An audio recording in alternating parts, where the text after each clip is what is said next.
Você já percebeu que em muitas histórias quem realmente rouba a cena não é o herói?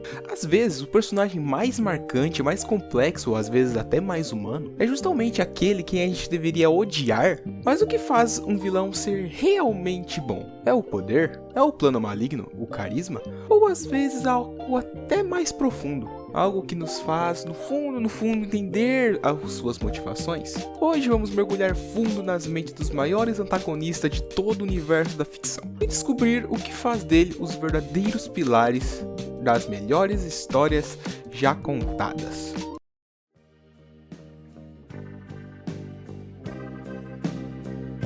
Todo herói precisa de um espelho. Sem o vilão certo, até o protagonista mais incrível perde força. Pense, por exemplo, no Batman.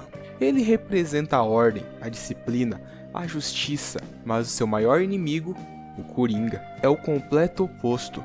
O caos, a imprevisibilidade, a insanidade. O que torna essa rivalidade tão fascinante é que o Coringa não quer apenas vencer o Batman. Ele quer provar que ele está completamente errado. Ele quer mostrar que, com um empurrão certo, qualquer pessoa, até mesmo o herói, podem enlouquecer. Porque o melhor vilão não é aquele que destrói o mundo, mas aquele que destrói a convicção do herói.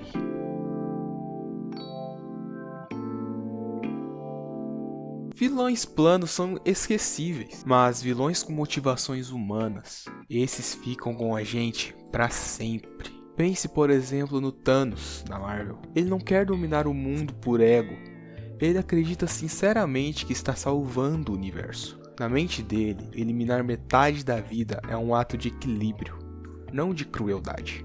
É uma lógica distorcida, mas profundamente coerente dentro da própria narrativa.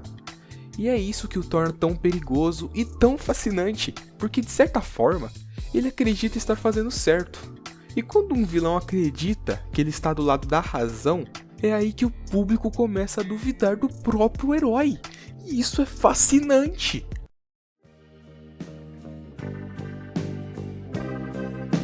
Grandes vilões não nascem assim do completo nada. Eles são um produto de dor, de rejeição, de perda e muitas vezes de um ideal corrompido. Darth Vader, por exemplo, antes de ser o temido Lord Sith, ele era um jovem com medo de perder quem amava. E esse medo o levou pouco a pouco para o lado sombrio. A tragédia do vilão é que em algum momento ele foi humano demais. E é justamente isso que o torna tão fascinante. A gente não vê só o monstro, vê o que criou.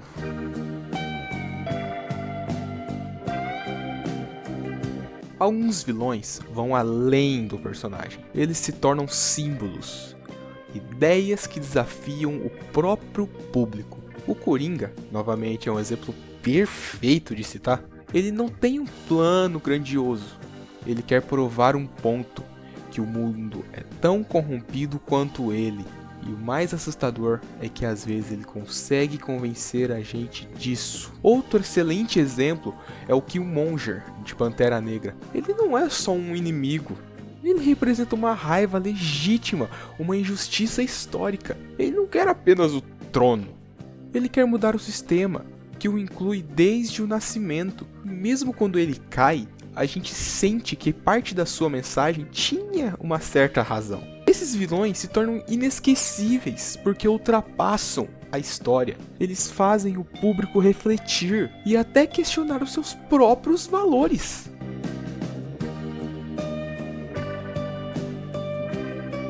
Mas que sejamos bem sinceros, parte do que faz um vilão ser bom é ele ser irresistível.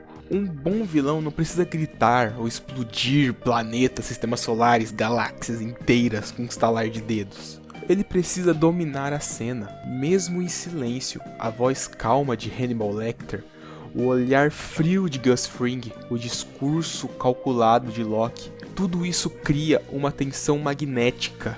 O público sabe que deveria odiá-los, mas não consegue parar de assistir. E esse é o segredo. Um vilão realmente bom não é só temido, ele é admirado também.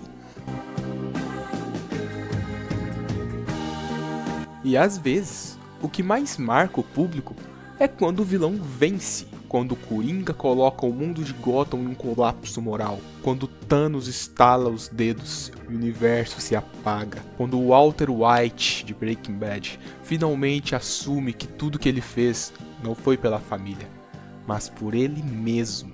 Esses momentos nos chocam, mas também nos libertam. Porque no fundo, o vilão não é apenas o outro. Ele é o reflexo do que todos nós poderíamos ser, se tivéssemos as mesmas dores, as mesmas escolhas, as mesmas oportunidades de romper as regras. No fim, o que torna um vilão realmente bom não é o poder, nem o plano, muito menos o discurso.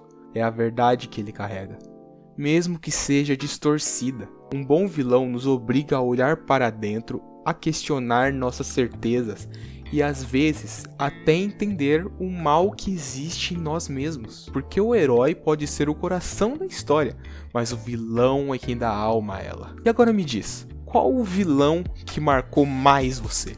Me fala por quê também. Deixa aqui nos comentários, vamos conversar sobre isso. E se você gostou desse vídeo, não esquece de deixar o like, se inscrever no canal e assistir o próximo vídeo que vai aparecer na tela aí. Até a próxima, e lembre-se, às vezes o vilão só é herói na própria história.